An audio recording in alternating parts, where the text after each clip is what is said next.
ఈ ఏకాదశి రోజున విష్ణుమూర్తి యోగ నిద్రలోకి వెళతారు. ఇక 4 నెలల పాటు గాఢమైన యోగ నిద్రలో ఉంటారు.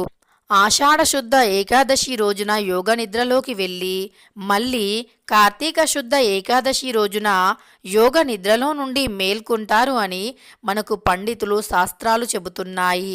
అయితే విష్ణుమూర్తి గాఢ నిద్రలోకి వెళ్లే ముందు భక్తులకి తమ యొక్క ఆశీస్సులను అందించి వెళతారు అని, అందుకే ఈ ఏకాదశి రోజున తప్పనిసరి ప్రతి ఒక్కరూ ఉపవాసం పాటించి విష్ణుమూర్తిని అలంకరించి పసుపు రంగు పూలతో స్వామివారిని అలంకరించి తరువాత స్వామివారి నామస్మరణలు చేస్తే లక్ష్మీదేవి కటాక్షం కూడా కలుగుతుంది అని శాస్త్రాలు చెబుతున్నాయి.